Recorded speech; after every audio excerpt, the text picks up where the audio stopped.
Hey, I'm gonna show you how to, like, of course, there's another way that you can, like, get a reading on a multimeter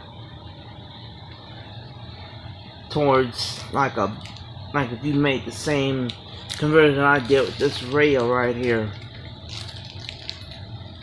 You know, it's off right now, as you can see. There's another way to test it besides the way I got on here, where you can test right where the clamps are plugged in. You can always test right in your. I hope you guys know that you can always test, like, same thing if you have a car, so you can test it right within the harness. You just might have to pop off the harness. You might have to pop out the harness before you can stick in the prongs of the multimeter. And here's what I did for it. You know, you can probably barely see the dang plugins. I got it plugged in like you see here. I got my black lead plugged into my, of course, black terminal on this here harness, and the red lead plugged into the positive lead.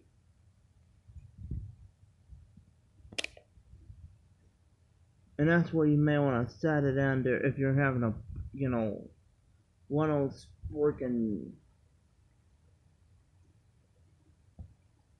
Obviously, my thing just disconnected its charge, so it's gonna read at almost 14 volts. It's 13.88 volts. That's what this multimeter is reading.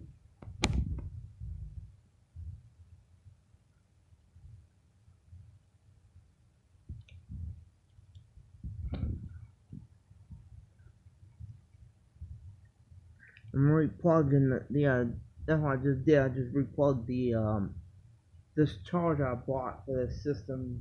If you want to get the best charger, I recommend this charger I have right here. It's a rebuilder. It's like one of those chargers that rebuilt the power from the batteries.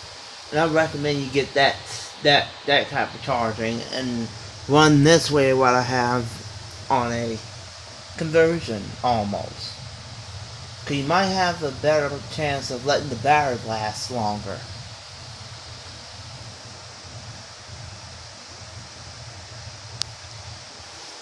Like I said, and on this type of charger, it's found at Walmart.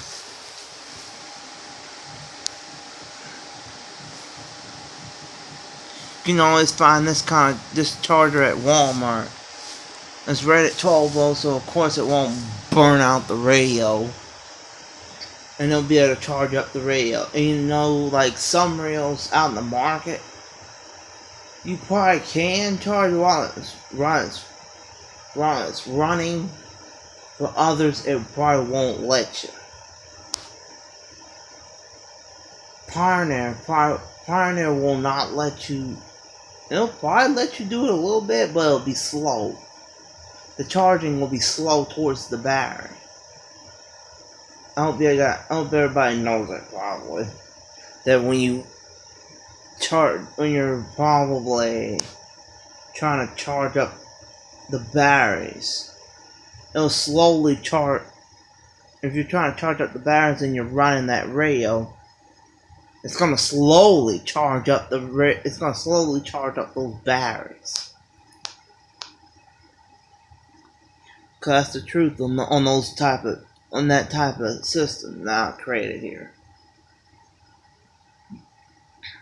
At least even on my rails a little bit kind of thick looking. But you know what? Later on, I'm gonna get a new head unit, and hopefully you might see it in my next video, maybe, depending on how I'm feeling like going towards the video here. Cause like some of you guys that probably already know like how to at least make a conversion kit. At least from this video, I'm now letting you guys see here that that this is how you can this is another way you can test if your battery's okay. But like if you got one of those conversion kits.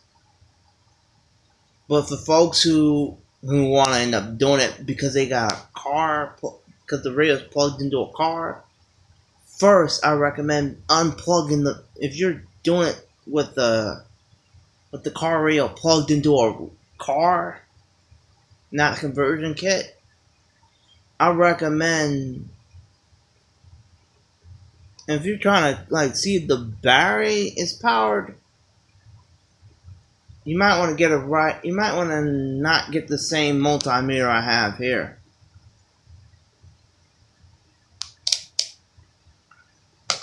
Because it may not, you might blow something. I don't know.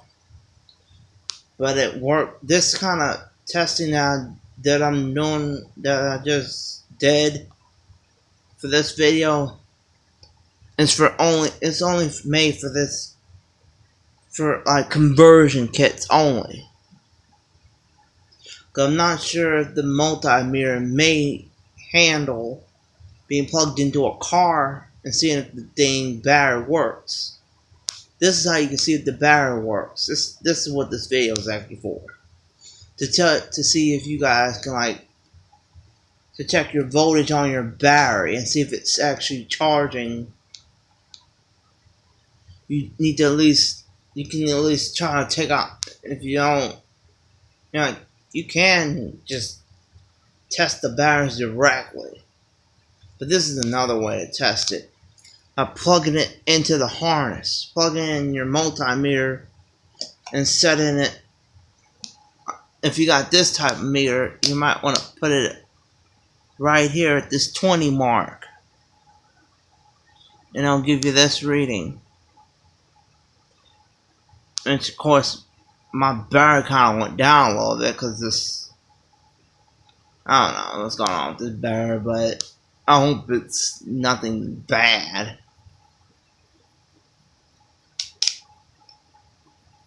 If you guys think if the battery's going down, it's because, of course, your system may not be plugged in right, or the battery might be busted.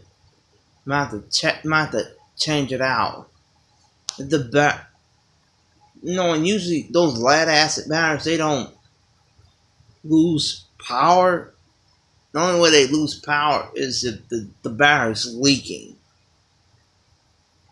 That's the only reason why the battery would lose power, if you're not even plugged into the radio. The harness is not plugged into the radio, the battery's not plugged into the radio. If the system, or if the meters drop in the voltage because you're not even plugged into the radio, you're not even plugged into your radio, but the voltage is probably dropping. It's probably because you may have a problem with the batteries. You may have a problem with your batteries if the voltage is dropping. The good thing I bought this kind of charger, it builds the battery back up. And it's supposed to maintain its power too. So this is a good charger if you want to build the same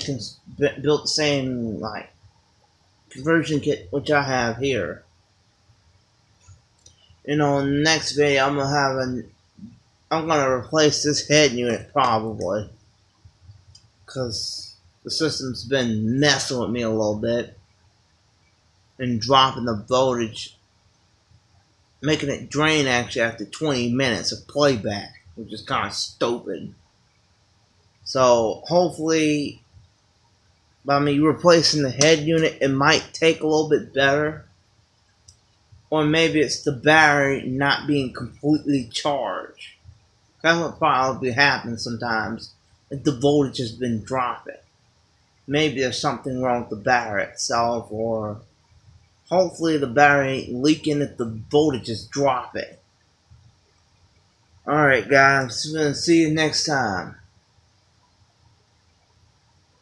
Alright, bye. Peace.